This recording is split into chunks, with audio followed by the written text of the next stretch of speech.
Good afternoon. Dagda August Fulcherove is Mission Kelly. Hello and you're welcome. I'm the little storyteller. The reason why I'm doing a quick video for you today is to answer a community question which came through in our Irish Pagan School group. I'm just going to read out the question so you understand where I'm coming from with it. So it's an Irish cultural question.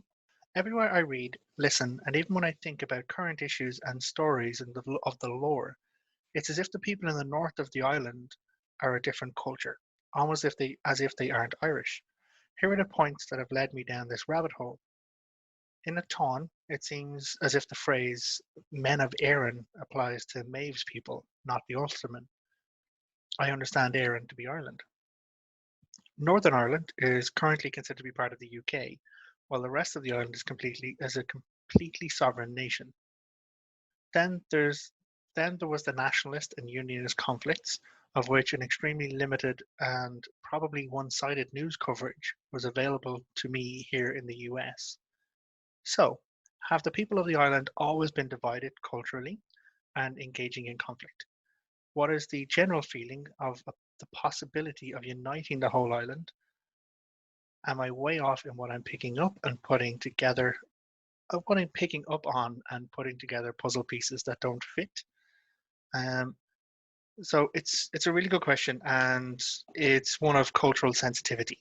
Hence, I'm doing a video because this is not it's not a topic of conversation that warrants an overly critical or analytical emotionalist response, but in the same breath, allowing for an overly emotional response could be equally damaging or of concern. So the first thing I would say is I'm an Irish person, an Irishman born in the Republic of Ireland, which is the southern half composed of four provinces. Um, the northern province, Ulster, not all of it is part of the UK or part of Northern Ireland. Um, and so really it's a very fraught and sensitive topic. So I'll kind of go through your question piece by piece just to make sure we're not missing any kind of points. Um, there are kind of cultural differences, but you do find cultural differences for many different reasons. And I think I might start almost chronologically with your question. Like, when you mentioned um, the Tain is Ireland's kind of ancient saga story, well, most well-known saga story, which deals with the conflict of provinces, predominantly between Connacht and Ulster. And it's during this conflict that it raises to the point of an escalation to open warfare. And Maeve, as the sovereign ruler of Connacht, calls in all of her alliances, calls in people who owe her really, and so there is representation sent to her from Munster, from Leinster, and her army is referred to as the Men of Erin. But the other thing to understand is that it's not to the exclusion of all Ulstermen, because at the time of the Tain, in Maeve's kingdom of Connacht, is a former king of Ulster and his band of men, Fergus MacRoth, who's known to be one of Maeve's lovers. It was said that she would have 7 men or Fergus. So Fergus is a former king, and it was his rule of Ulster that was deposed by King Conor or King Concover, depending on which way the pronunciation goes. And it was more of a finagling, a wiling, a guiling that put Conor on the throne. Fergus was asked to step aside for a year or so to allow space for Conor to have a shot at it. And it was only after, like during the year, Conor through his mother was so successful, they were like, well, the people really want you to, and we're just gonna have to stay as king. And so Fergus was ousted that way. He was not returned to power. Which meant that he was no longer part of Ulster. Well, he was still part of Ulster, because he was deposed as ruler, but he wasn't kind of exiled or anything like that at all formally. But he kind of left with the bad blood and went to be with Maeve in Connacht. And it's part of the Tain conflict that when they leave from the gathering of Cruachan to go and attack An Macha in the north, the route that the army is recorded to have taken is not a direct route across Ireland. And the route is actually led by Fergus.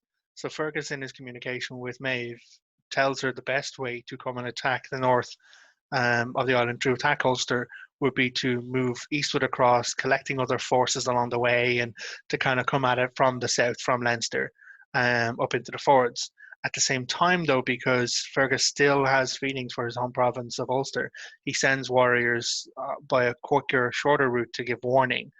And it doesn't really benefit them much, because at the point that the conflict is raised and Maeve is leading her army, the men of Ulster fall foul of Macha's curse upon them, that 9 generations of men would suffer the pangs of birth and pains and be bedridden for the dishonor and shame that they did to her.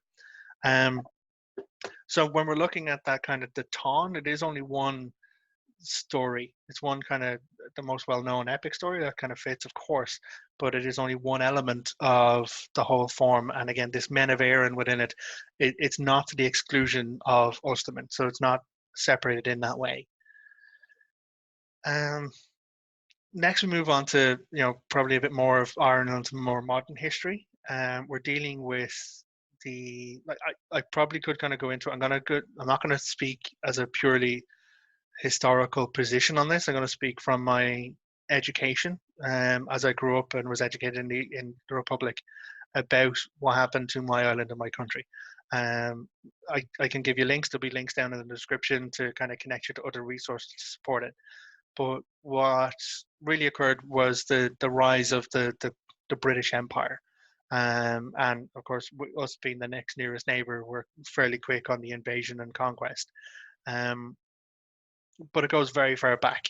There was the French conflict, the Normans really, who came into the island, the British Isles, and the Normans kind of conquered the Saxons, and they kind of set up, and then the Normans kind of pushed over further to conquer into us, and that really was what established the very beginnings of Ireland kind of being a subservient state to a greater colonial power. Um,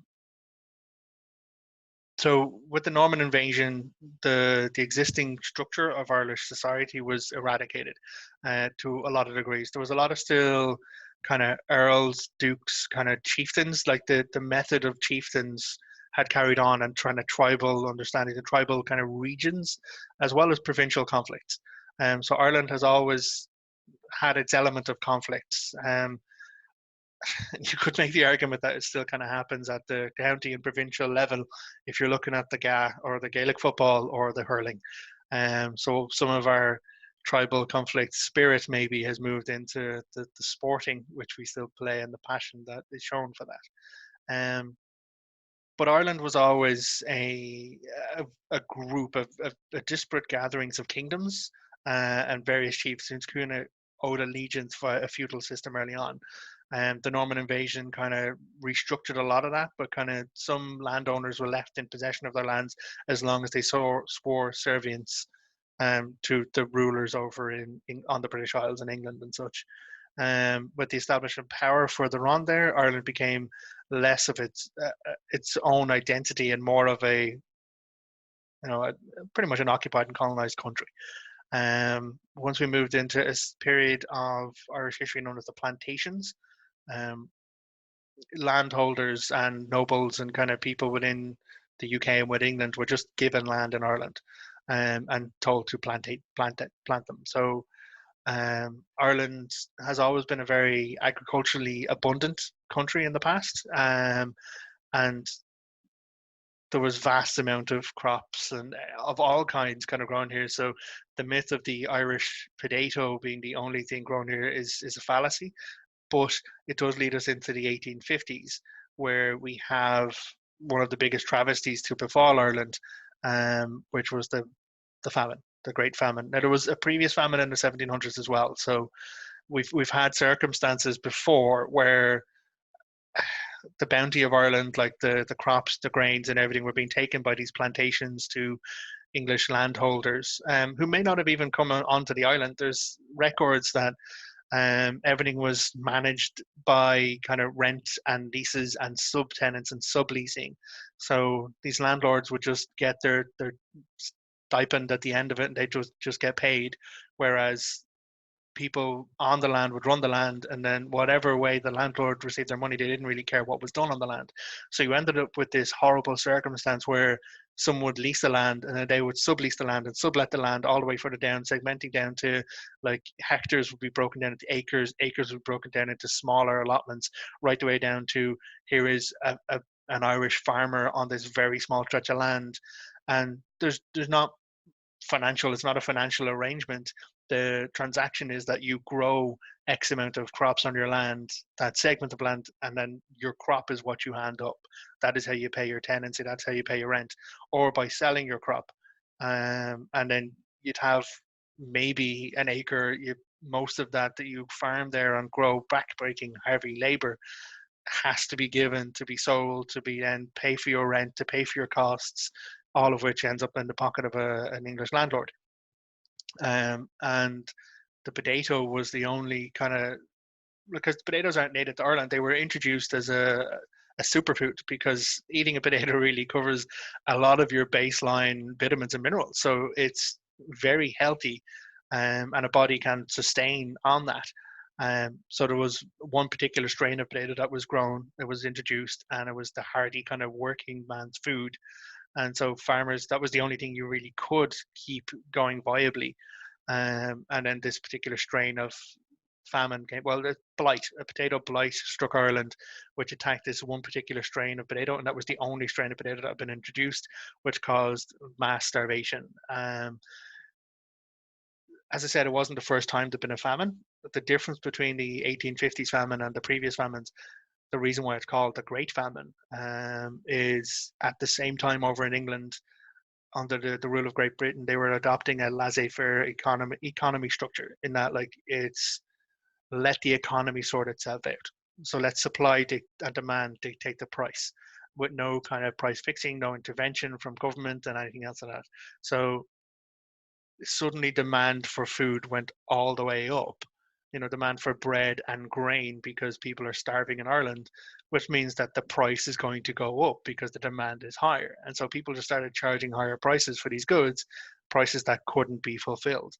And so at the point that millions of people were starving and emigrating and leaving Ireland, there was millions of, like, pounds, like money worth of crop grown in Ireland and still produced here, but not available to its people, shipped over for the landlords, for everything else. And that's what made it one of the worst travesties and the worst famines. It did kick off a lot of anti-imperialist, like, sentimentality, which had kind of existed beforehand, but been, aggressively repressed, or oppressed, as the case may be. So to give that bit of an understanding, like, there was all this element of plantations, and we have the Cromwellian plantations and invasions as well. Oliver Cromwell, as much as he's renowned as I think he's a royalist, so he was for the king. I may have that wrong. That's UK history more so. All I know is that, well, I don't have it in my head right now. I could look it up for you. But Oliver Cromwell was sent over, and he was known as I think it was the Lash of Connacht. It may have been him or another guy, but he came over here to, put the Irish right, with our anti-crown kind of anti-monarchy kind of sentiments. And so there was horrors and atrocities committed, all in the name of, re-establishing proper English control of this, rebellion, troublemaking little country with its troublemaking people. He was given kind of carte blanche to do whatever. Flail of Connacht, I think. So he did horrible things, and so there was the whole area of the Cromwellian plantations, and after that came the Ulster plantations, and the Ulster plantations were pretty serious. So as much as other areas like Connacht is hard to kind of get to, like Leinster was always kind of being right next door, was always a little bit kind of in and out, and was like, the main kind of port being in Dublin. It was, and still is, a very diverse cultural circumstance. Down to Cork and down in Munster in the bottom. I actually have a mini kind of flag of Ireland above me, but I won't kind of go pointing at it just now. The down in the southwest, when you hit Munster, down around Cork and Kerry, it's the furthest you can get from the the British Isles and or the British mainland, shall we say. And that's where a lot of like, it was harder to enforce the laws over there. But one of the closest parts is Ulster. And so there was some fairly intense installation of plantations there. And that's where things began to take root and to kind of change. So Ulster at this time really goes through some significant alterations. Now, with the British Crown, you have the rise of Henry VIII. Henry VIII is what kicked off some of the next big change, and it does lead us on to the question um, about unionists and nationalists. But a chunk of that is actually based on religion and religious practice. So when Henry VIII was kind of appealing to have another marriage and to have a divorce and other marriages because he wasn't able to produce an heir, he went to the Pope, and the Pope, the Catholic Pope was like, yeah, okay, no, it's not going to happen now.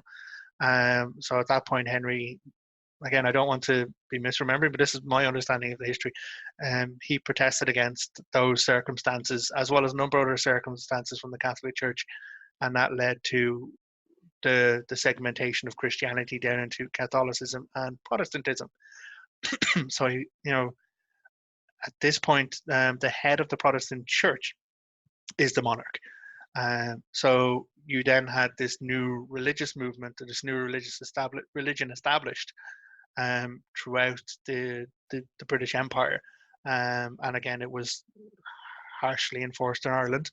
And so people coming off the back of the famines, coming off the back of oppression and starvation, like there was some relief aid given from UK groups, but those groups were Protestant groups with the express purpose of converting the Irish, who were Catholic at that time for a majority.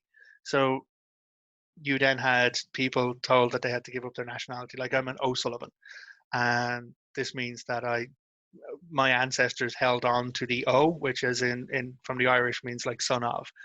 But there is Sullivan as a surname, and Sullivan is from the same root, the same clan, the same kind of family line, except they dropped the O. And the reason they dropped the O is because somewhere back in their line, they chose survival over starvation, and they converted to a Protestant religious structure in order to be fed by these Protestant groups who brought in. So it's the same as what the Catholics and Christians do over in Africa. They bring over Christmas presents for the children and the impoverished children, but it's on the understanding that, oh, well, you get your Christmas gift because it's Christmas and it's Jesus's birthday and you're a good little Catholic now. That's a whole different kind of rant, and I won't get into that just now. So there's a lot of different pieces that build in and inform the structure of conflict around Ulster. So with the arrival of the Protestant religion, that further segmented the people in Northern Ireland. So moving into like the 1900s, we had the 1916 Rising off the back of the famines and such like that. There was a lot of kind of strife. There was a lot of political strife as well to try and have Irish recognition. And running into the back end of World War One, Irish Republicans made a choice, made a stance to try and declare their own right to rule. So 1916, the Rising on Easter was a failure, but it wasn't a failure. In that, for a few minutes, I think it was actually Porter Pierce, when he was asked about it, it was like, listen, we're all going to die here. It's not going to end well. We're overpowered. The English have come and they brought up their artillery and everything. We're screwed. Paraphrasing. His response was, that's okay, because if the Republic has even lived for but 5 minutes, then it was worth it. And it was that idealism and that passion for Irish culture, for Irish language, and sacrifice that led to the changes and the changing in times. So after the 1916 Rising, the British put down us as violently and aggressively as they could. A lot of people were imprisoned and executed. Some people couldn't be executed. Countess Markievicz, for example, because she had an alternate passport. Eamon de Valera had an alternate passport. So he had, he couldn't be executed in that way. But it's still kind of, the sentiment kind of grew. And off the back of that, we had the political pushes and then the engagement in guerrilla warfare that led to Ireland kind of establishing itself and fighting to establish itself as an independent country. Um, so you had the arrival of what was known as the Irish Republican Brotherhood, which then segmented into the Irish Republic Army, or the IRA. And they engaged in a guerrilla warfare against British troops on Ireland soil with the express goal of national sovereignty. Again, it's when all political means were not progressing or being stymied or being stopped, when there was no recognition, then their only way was to, not even civil disobedience, was to go well outside, to terrorism to make their case. So that carried on in our culture for a long period of time. We managed to establish the Irish Free State initially, because we're running into the back end of World War II at this point. And Ireland is trying to establish itself as its own nation and its own right to self-rule. Britain is now engaged in World War II all across Europe, and they've no time really to be dealing with us. And so in the back end of that, we kind of, again, make our stance. We say, listen, we go over, there was a lot of political movements, like, Ireland kind of had their political parties and political representatives, which were to sit in Westminster, which is the seat of English political rule. But as part of their statements, anyone who was elected to take a position didn't take their position, but they were still elected. So those seats were kind of held, and those seats were kind of kept in abeyance because they didn't turn up for those seats as a form of protest. So there was kind of non-violent actions happening as well, all throughout this time period, and that led us to the arrival of the Irish Free State. So Michael Collins was sent over to kind of establish, say, listen, just give us the right to rule ourselves, and so the first step with that was the Irish Free State. So Ireland was formed as a free state, but that caused a further rift within our own people. Now, I know this is turning into almost a breakdown in Irish history, but it caused a rift because the Irish Republican Army had an expectation of sovereignty or nothing, independence or nothing. Whereas Michael Collins came back with the Free State, which was the right to self-governance and self-rule within the bounds of the UK, within bounds of still being a part and a protectorate and the monarchy, etc. So it caused a rift within us, and then that led to the Ireland Civil War. So all across the nation, all across the country, the guerrilla tactics changed, and we were then battling against ourselves. It was tough. It was terrible. We've have generations of conflict within ourselves and against others. Like even during World War I, during World War II, as much as there was there was some conscription from Ireland, of course, but there was also volunteers. There was also people who are like, well, no, actually, there's a bigger fucking threat out there. The arrival of the Nazi Party and like super fascism and stuff, that's not fucking on. So even though Ireland, especially during World War II, declared their neutrality, and we were not directly involved, there was a lot of Irishmen who actually volunteered and went over and enlisted and joined an English regiment because they saw that there was a greater need that faced the world as opposed to their own national interest. So at the same time as you have people fighting for independence of Ireland at home, you also have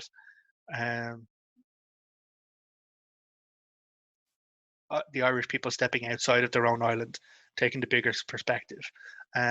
During World War I, both of my great granddads actually served at a place called the Dardanelles, and it was a pretty brutal kind of battle, but they volunteered, they went into it, and if it wasn't for the fact that both of my great granddads came back, not knowing each other, to then have my grandparents to then down the line to have me, like my granddad served as a medical officer during the rise in Easter Rising in 1916. I've had family in the Irish Army. My dad has served in the Irish Army and the UN peacekeeping forces.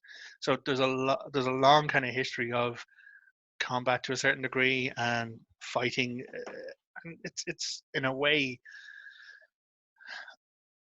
there's stuff that can be said for it. It's like, not all, well, yeah, everyone kind of has their own fighting, but it's not always about infighting or civil war. Sometimes it's fighting for a bigger cause and a bigger purpose. So at this point, to kind of get me back on track, you have this fight for sovereignty, this fight for national independence, and it does happen. So Ireland has the Free State. Then we get to declare an Irish Republic. We get to have our right to rule. But at the agreement, during that agreement, we didn't get the full island. So the UK held on to 6 counties in the north of Ireland, and they were then segmented off as Northern Ireland. This led to ongoing conflict, specifically in those counties, between unionists who wanted to stay and remain part of the UK and nationalists who wanted to kind of have a united island of Ireland. And the IRA, having been known for, and having all this experience in terror tactics, guerrilla tactics, we're still seeing their mission as unfulfilled. And so during my lifetime, traveling up the north was a dangerous thing. Like, you get the train out of Dublin, and it would stop at the border and have to sit there and wait for 20 to 30 minutes, if not an hour, as it was searched by British police coming across. The first time I saw armed soldiers was in Northern Ireland when I crossed over the border, walking with my dad, and he's like, "Listen, keep your eyes down, don't talk to anybody." And this was me as a 5-year-old. I think, no, 7. There was a dinosaur exhibition up in Belfast that we went to for my birthday, because I'm that kind of nerd. So that's where the unionists and the nationalists elements come from. But at the same time, both of those groups, unionists and nationalists, are interwoven with the spiritual and religious practices, because unionists invariably would be Protestant, adhering to the king, like, and their spiritual and like leader of their church, whereas nationalists, being Republicans, would generally be Catholic. So the conflict was this horrible mix of political and religious and territory-based aggression, and it went on, and it was horrific and terrible. We did eventually manage to get people around a table and begin to demilitarize the circumstance with the signing of an accord known as the Good Friday Agreement. Um, the two sides kind of came together. All of the violence was stopped, and they established their own rule. And you had the head of the Unionist Party, Reverend Dean Paisley, who was a Protestant reverend, and you had Martin McGuinness, who was a Sinn Féin political leader. And the pair of them became a joint voice for Northern Ireland. Northern Ireland now was recognised to have its own place, to be allowed to rule in its own interests from a place called Stormont. And so the first Northern Ireland government was created, and various political parties involved, of course, but there was this baseline acceptance that the violence has to stop, and it has, but there's still a lot of division. It I'm 38 at the time of this recording. In my lifetime, there are people who have lost family, brothers, siblings, parents to aggressive violence, and not even because of a particular specific alignment that they chose, just because they were a bystander, because the nature of the conflict was aggressive and explosive.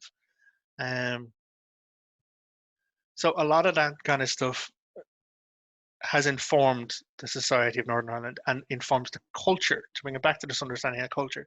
So you have a culture of people who have been through war consistently and ongoing on their territory, on their land for generations. And that's even looking at just the most recent few generations, like my generations, my parents, my grandparents. My dad served on the border in the Irish Army, you know. There's It's not as far gone as people would understand or would hope. um, and I'll take a little sideline here, um, to talk about my fear. Uh, I remember seeing the news and explosions here, people harmed there, violence and aggression. I remember seeing, before before the political agreement of Good Friday Agreement, before the establishment of their own right to rule, I remember every time hearing Ian Paisley's voice, which was a very succinct, prominent Northern Ireland accent, very impassioned guy, very impassioned speaker.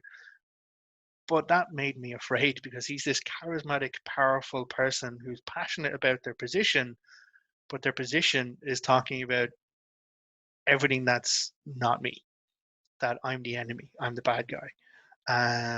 Because I was raised Catholic at the time, and the Republican people, and it was a lot of aggression, and that's not as far gone as we would like to believe.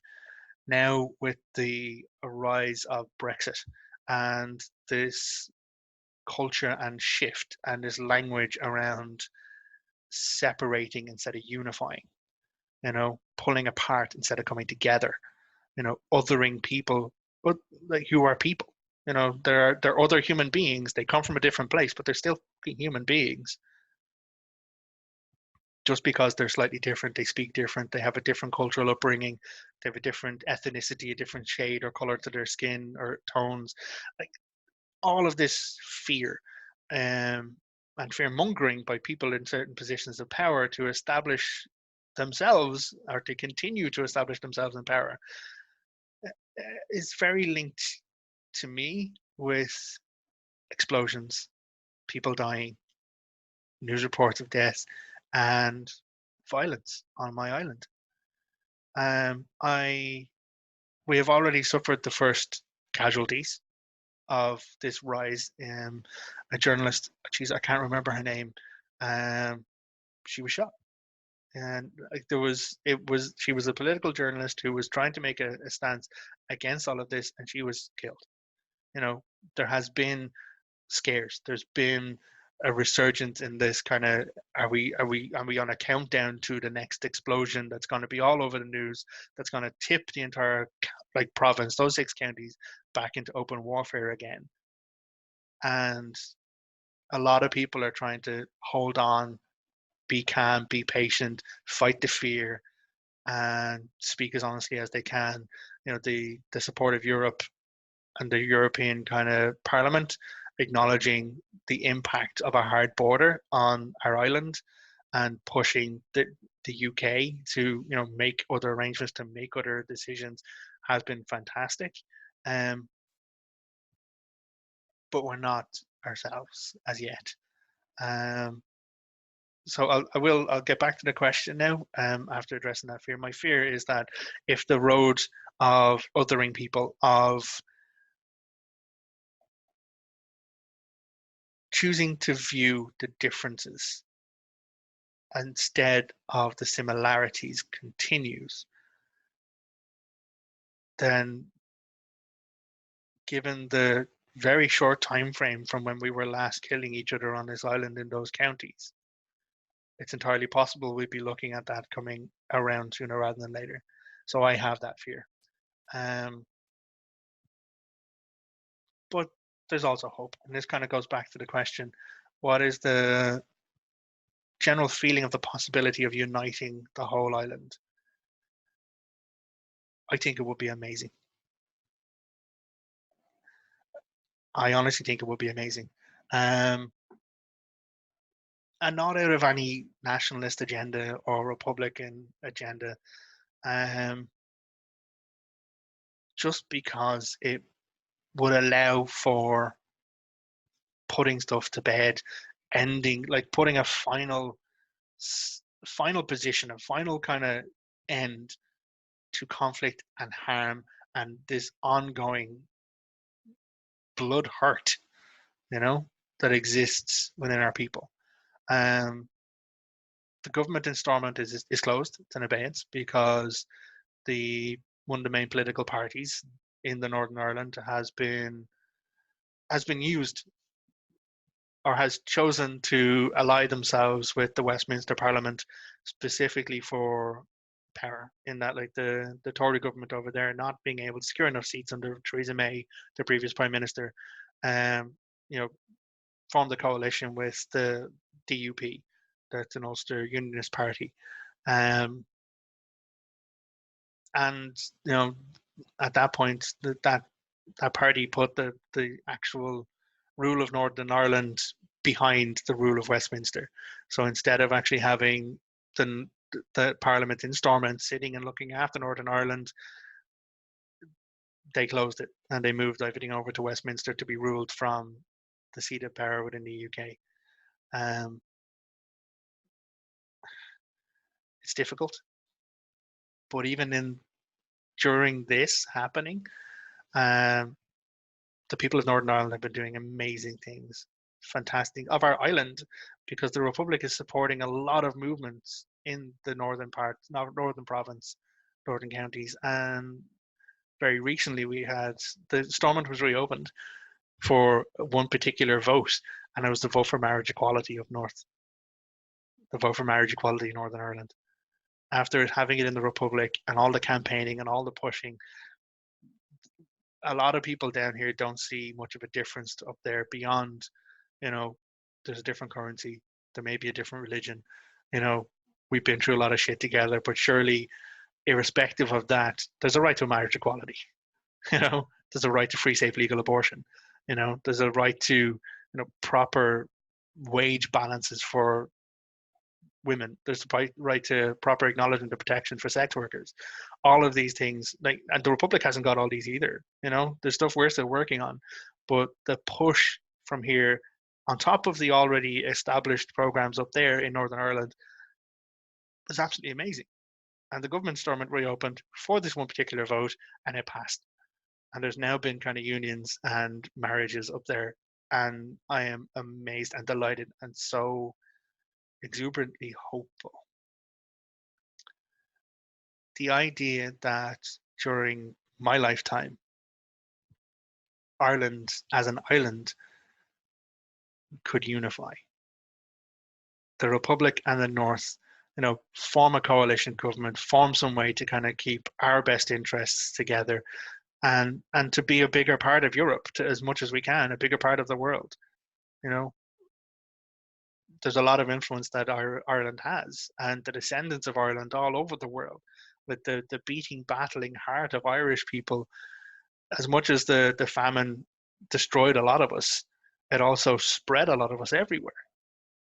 And so those who are descended from Irish people still have the passion, still have the beating heart to survive, to do what's needed to carry on. And that is a hugely powerful thing all over the world. And so for me, I would think it'd be a fantastic thing to have a unified Ireland, but not at the expense of anyone, not at the expense of people's right to express their religious belief, not at the expense of people's right to medical care in the same way as they've always had it, because the NHS exists in Northern Ireland. It doesn't exist in the Republic, So there's a lot of logistics involved with doing that. And, I would love to see it all happen, of course, but not at the expense of any one person, any one group. Even Republicans, even our side of it, there shouldn't be an expense. It should be a mutual collaborative circumstance. But I think there's a lot more people who would love to see that happen than want to see us kept apart. What I would like to leave with is some information. So from in the Irish folklore, there's a breakdown of Irish history, or like ancient history mythology, known as the settling of the Manor Tara. And in this, there's a segment where there's a dialogue between a guy called Fintan. Now, Fintan was actually one of the Partholonians who came over before the Nemedians, before the Tuatha Dé Danann, before the Firbolg. This guy was one of the ancient lived prophets of Ireland. So much so that he's there when the children of Nemed, who become the Firbolg and the Tuatha Dé Danann and everything, when they are oppressed by the Fomorians, they go to Fintan, and he's like, "Listen, lads, get out." Like the ancient story of Ireland, the Laura Gabala Erin is a book about emigration and immigration. So it's people leaving this island and returning to this island, descendants and generations later. That is a fundamental baseline of our entire people of this land. Anyone who says, oh, well, purebred Irish can fuck right off because our story is immigration and emigration. Everyone all over the world emigrated or immigrated. Like, people who left during the diaspora of the Great Famine emigrated. People come back, their descendants come back, they're immigrating. Anyone who would deny immigrants, people who want to come into our country, who want to become part of our grand, beautiful mix of culture, is not Irish. They're not being Irish. And irrespective of their personal, political, religious beliefs or differences, one of the fundamental ancient laws in Ireland, which kind of exists but isn't recognized in the same way, was hospitality. There are certain people that you come in and you'll get the cup of tea, you'll get taken care of. You come to my house, I will not leave you sitting standing there without a cup of tea in your hand or a coffee or a glass of water or something. I'm a real fuss about it. But that to me is to honor my ancient ancestors. For you come to my house, I want to take care of you. If you're welcome in my house, not everyone's going to be welcome in my house. I don't have to accept everybody. If you're a dick to me at the doorstep, I'll tell you to fuck off. Sorry, bad language. But hospitality was always a core of what Irish people are and should be in this world. And so anyone who would turn people away isn't being Irish. You can quote your bloodline all you want. You can quote your ancestor all you want. You can do your 23andMe all you want. I don't care, And even if, you're the person who moved to this country and, you come from a different landscape, if you are living in our culture, embracing our culture, supporting our country, taking advantage and being part of the community, committing to the community, then you're being Irish. When the Saxons came over and the Normans came over, there was actually an element of them back in the history when the Normans, like there was an issue with them being more Irish than the Irish themselves, because they adopted our culture. They adopted our fashion and our dress and our language because it was so beautiful to them. So anyone who is not accepting of others, anyone who wants to draw a hard line around our island or parts of our island or like accepting people in is not living to an Irish heart, in my mind.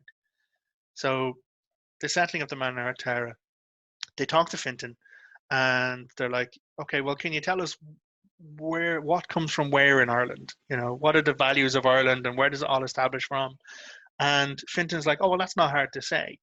And he says to them that Ireland's prosperity comes from Leinster. Ireland's wisdom and knowledge comes from Connacht. Ireland's music and arts come from Munster. And Ireland's battle and striving and strifing comes from Ulster. So you have this ancient prophet who's lived in Ireland for, a donkey's long time, well, more generations than other people. He has seen what's happened. And in Ulster, it's battle. But it's not battle for the sake of conflict. It's battle for the purpose of strife and for growth. Like if you think about it, for me, my personal perspective on this, the north of Ireland, the northern part, the northern province, Ulster, has always been a place of conflict. It has. But Ireland has always been a place of conflict. It might be just that the northern province, Ulster, was better at it. But that only means that, we're better at something. Just because you're known for battle doesn't mean that's all you do. Just because you're known for wisdom doesn't mean that's all you do. Maeve put a straight battle to everybody, So Northern Ireland, bit of a cultural insight. I will link to my partner Laura O'Brien wrote a blog about this and kind of give you a bit more of the historical context to it.